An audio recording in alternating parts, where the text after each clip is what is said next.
성경 말씀 민수기 16장 1절에서 11절입니다. 레이의 중손 고앗의 손자 이새의 아들 고라와 루벤 자손 엘리압의 아들 다단과 아비람과 벨레스의 아들 옷이 다항을 죽고 이스라엘 자손 총회에서 택함을 받은 자 곧 회중 가운데서 이름 있는 지휘관 250명과 함께 일어나서 모세를 거스르니라. 그들이 모여서 모세와 아론을 거슬려 그들에게 이르되 너희가 분수에 지나도다. 회중이 다 각각 걸어가고 여호와께서도 그들 중에 계시거늘 너희가 어찌하여 여호와의 총회 위에 스스로 높이느냐. 모세가 듣고 엎드렸다가 고라와 그 모든 무리에게 말하여 이르되 아침에 여호와께서 자기에게 속한 자가 누구인지 걸어간 자가 누구인지 보이시고 그 사람을 자기에게 가까이 나오게 하시되 곧 그가 택하신 자를 자기에게 가까이 나오게 하시리니 이렇게 하라. 너 고라와 내 모든 무리는 향로를 가져다가 내일 여호와 앞에서 그 향로에 불을 담고 그 위에 향을 두라. 그때 여호와께서 택하신 자는 걸어가게 되리라. 레위 자손들아 너희가 너무 분수에 지나치느니라. 모세가 또 고라에게 이르되 너희 레위 자손들아 들으라. 이스라엘 하나님 이스라엘 회중에서 너희를 구별하여 자기에게 가까이 하게 하사 여호와의 성막에서 봉사하게 하시며 회중 앞에 서서 그들을 대신하여 섬기게 하심이 너에게 작은 일이겠느냐. 하나님이 너와 내 모든 형제 레위 자손이로 너와 함께 가까이 오게 하셨거늘 너희가 오히려 제사장의 직분을 구하느냐. 이를 위하여 너와 너의 무리가 다 모여서 여호와를 거스르는도다. 아론이 어떠한 사람이기에 너희가 그를 원망하느냐. 아멘. 오늘 민수기 16장에서는 고라 당이 만들어서 모세와 아론을 원망하는 것을 우리가 볼 수가 있습니다. 우리가 이 사건의 배경을 좀 살펴보면 고라가 누구냐라고 성경이 이렇게 표현하고 있어요. 레이의 중손 고앗의 손자 이새의 아들 고라와 그 다음에 루벤의 자손 엘리압. 그러니까 이 레이 지파에서 고라라는 이 사람하고 루벤 지파에서 엘리압이라는 이 두 사람이 의기투합을 해가지고 그때 당시 지휘관 250명을 선동을 해서 그 250명과 함께 모세와 아론에게 오늘 우리로 담으면 반역을 한 거고 쿠데타를 일으킨 것이다 라고 볼 수가 있죠.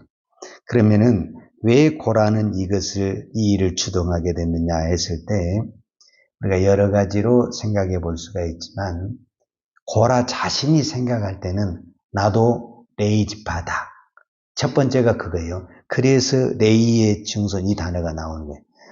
모세와 아론만 레위 지파가 아니라 고라도 레위 지파예요. 그런데 우리가 이제 창세기에서부터 이렇게 이제 그 족보를 좀 우리가 살펴보게 되면은 레위는 3명의 자녀를 낳았어요. 첫째가 게르손, 둘째가 고핫, 그 다음에 세 번째가 무랄이에요. 그러니까 오늘 성경에 보면 레이의 증손 고핫의 손자 그랬잖아요. 그러니까 레이의 아들 중에 고핫이 있어요. 둘째가 고핫이에요. 근데 이 고핫에게서 이제 문제가 생기는 것이 바로 이 부분이에요. 고핫이 아들을 4명을 낳았어요. 4명을. 4명을 낳는데 우리는 4명까지는 다 알 필요 없고 2명은 꼭 알아야 돼요. 첫째가 아므람이고 둘째가 이스라엘이에요. 이 2명을 꼭 기억을 해야 돼. 그래야만이 오늘 배경을 이해할 수가 있어요. 그러니까 고핫이 2명의 아들을 낳았는데 첫째가 아므람이고 둘째가 이스라엘인데 이 첫째 아므람에게서 누가 나오게 되냐면 아론, 모세, 미리암이 나와요. 그래서 이 아므람, 이 첫째인 아므람이 낳은 아론, 모세, 이므람, 이 아론의 자손들만 뭐가 되냐면은 제사장이 되는 거예요. 그러니까 같은 레위 지파인데 누구만 제사장이 되냐면 아므람의 아들 이 아론만 제사장이 되는 거예요. 그리고 이제 고핫의 둘째 아들이 이스라엘인데 이 이스라엘의 난 아들 중에 한 명이 첫 번째가 누구냐면은 고라예요. 고라. 그러니까 아버지는 같죠. 쉽게 말하자면은 아버지가 고핫인데 고핫이 첫째를 아브라함이 낳고 둘째가 이스라엘인데 이 아므람의 이 자녀 중에서 아론이 나와가지고 제사장의 사람이 되고 이 이스라엘은 고라인데 이 고라는 뭐가 되냐면은 제사장이 안 되고 성막을 섬기는 사람들이 돼요. 그러니까 레위 지파에게서 우리가 아는 것처럼 다 제사장이 된 것이 아니고 하나님이 딱 정했어요. 아론의 자손만 제사장이 된다. 이게 이제 하나님의 법이거든요. 그리고 나머지 레위 지파들은 이 아론을 도와서 성막을 봉사하고 성막을 섬기는 사람들이죠. 같은 레위 지파지만은 성막에서 봉사하는 어떤 그 분야가 좀 다르죠. 그렇기 때문에 이 고라는 늘 그게 불만인 거예요. 우리 같은 레위 지파인데 왜 너만 제사장이 되고 우리는 성막에서 일을 해야 되냐. 이것을 가지고 아론을 반역한 거예요.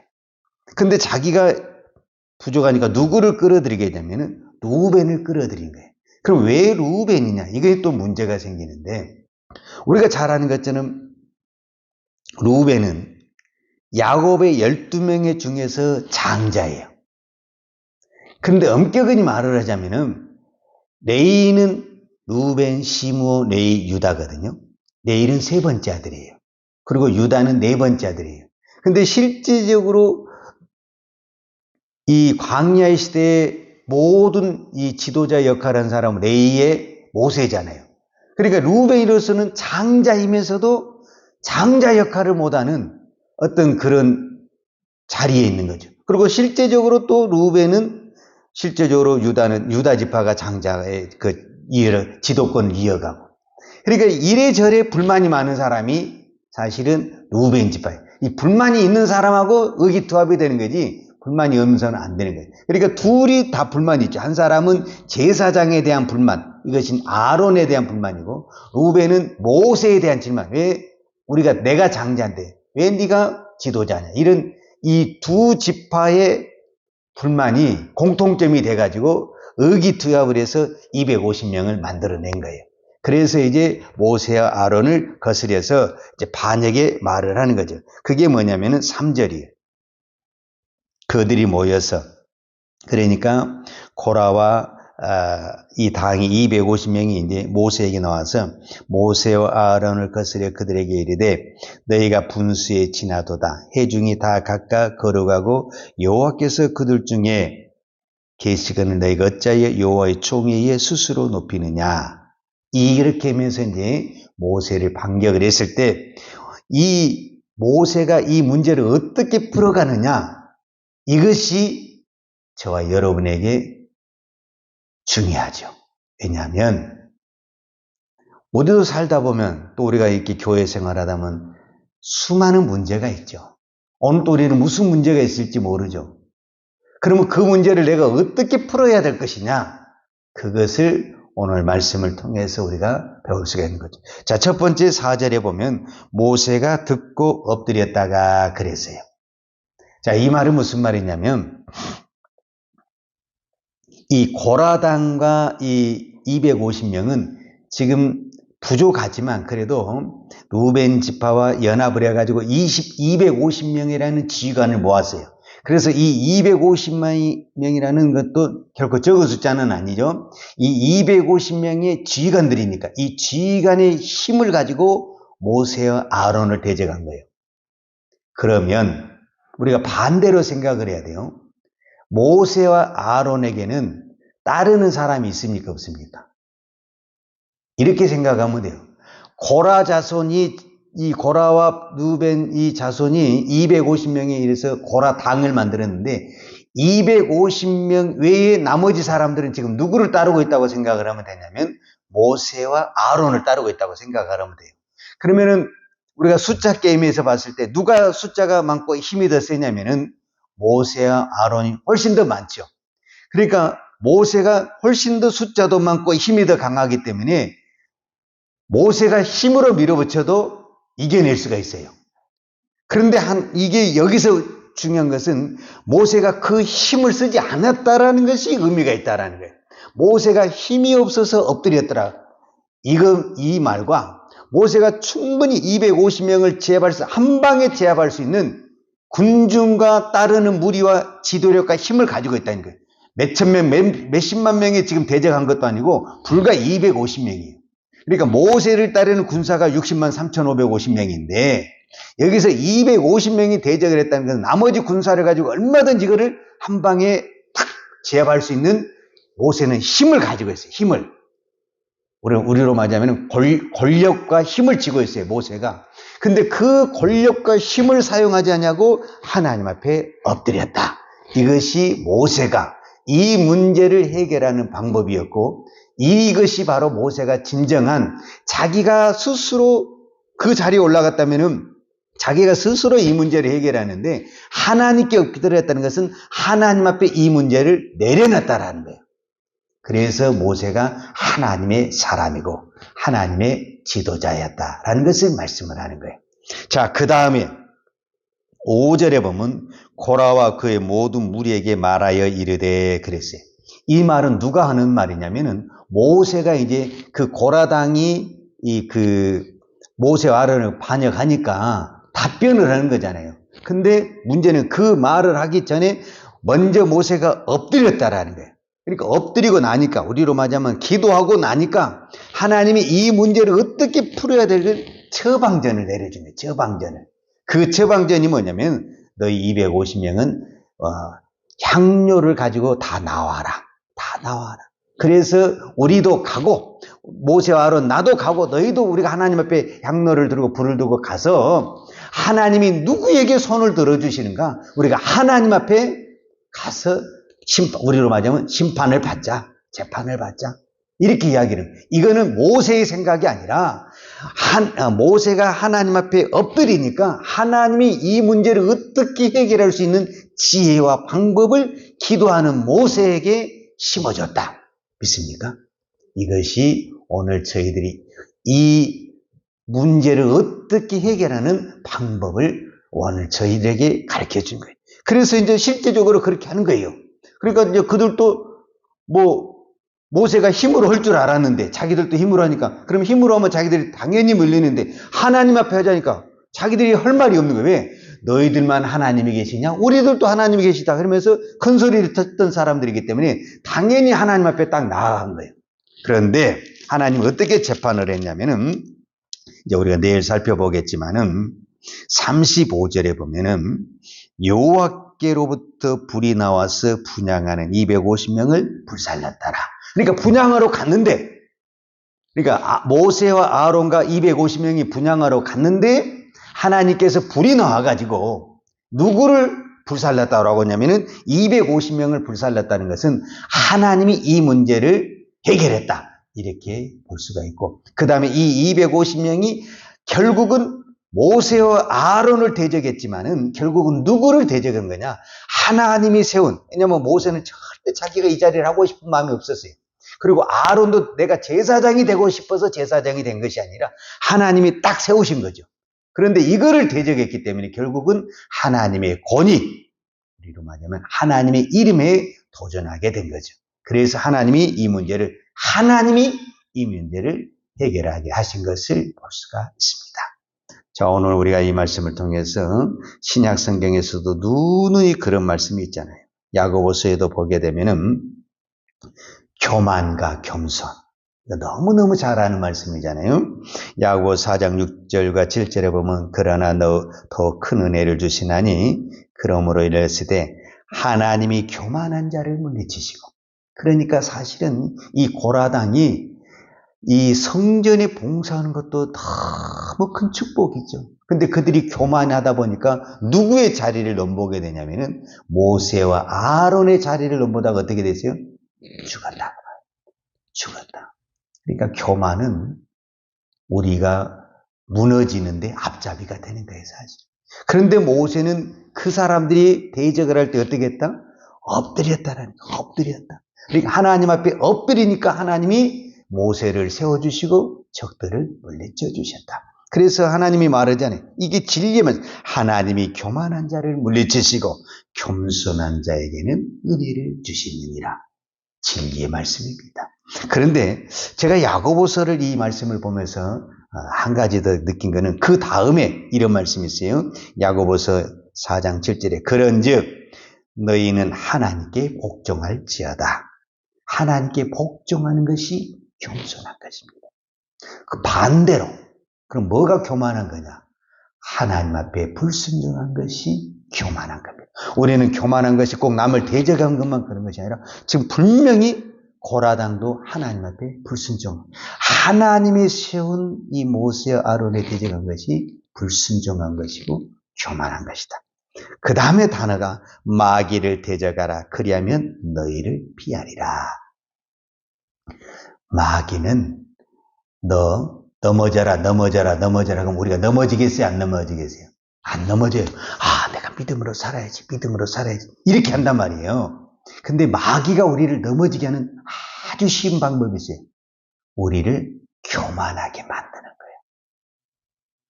우리를 교만하게 만들면 지 스스로가 무덤을 파버리는 거예요. 그러니까 마귀가 아주 전략을 잘 짜요. 너 넘어져라 하면 안 넘어진다니까 우리가. 그러면 하나님 앞에 기도하는 거예요.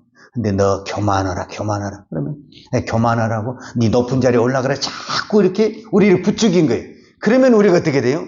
교만하게 되는. 그럼 교만하면 어떻게 되냐? 교만하면 하는 성경이 말이죠. 교만한 자는 물리치시고 교만하면 100% 망합니다.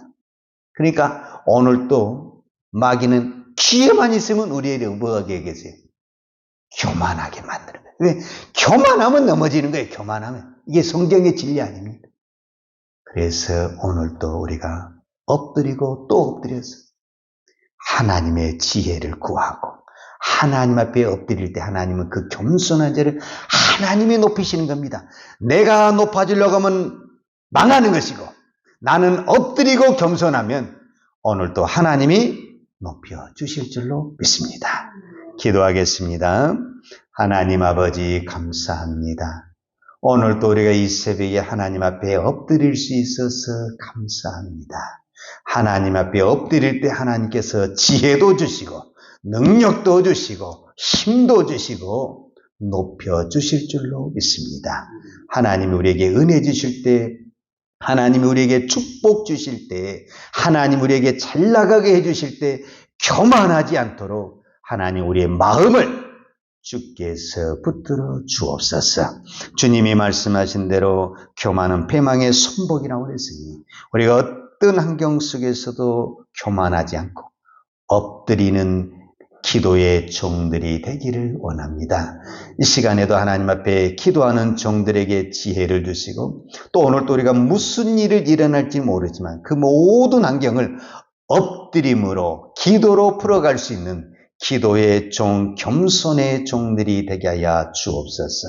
하나님 앞에 겸손할 때 하나님은 높이신다고 그랬으니 하나님 우리가 높아지려는 것이 아니라 우리는 무조건 엎드리고 기도할 때 모든 문제는 하나님이 해결하시고 하나님이 풀어주실 줄로 믿습니다. 오늘도 모든 인생의 문제, 내 앞길의 문제, 얽혀있는 모든 문제는 우리가 엎드리는 그 순간에 주님이 해결해 주시고 풀어주실 줄로 믿습니다. 오늘도 이 믿음으로 기도하는 종들을 축복하여 주시고 응답하여 주옵소서. 예수님의 이름으로 기도하였습니다. 아멘. 요한은 내게 복을 주시고 너를 지키시기를 원하며 요한은 그 얼굴을 내게 비추사 은혜 베푸시기를 원하며 요한은 그 얼굴을 내게로 향하여 드사 평강 주시기를 원하노라. 이제는 나 같은 죄인을 구원하게 하여 낮고 천한 자리에 오셔서 섬김의 본을 보여주신 우리 주 예수 그리스도의 은혜와 독생자를 보내기까지 우리를 사랑하신 아버지 하나님의 무한하신 사랑과 성령님의 교통하심과 충만하신 은혜가 오늘도 오직 엎드림으로 기도로 모든 문제를 해결하기를 원하는 사랑하는 주의 종들 머리머리 이해와 이 나라의 민족과 한국 교회의 온 열방에 이 생명의 복음을 증가하는 선교사님들 이해와 사랑하는 주의 자녀들 머리 위에 2절부터 영원토록 함께 있을지어다. 아멘.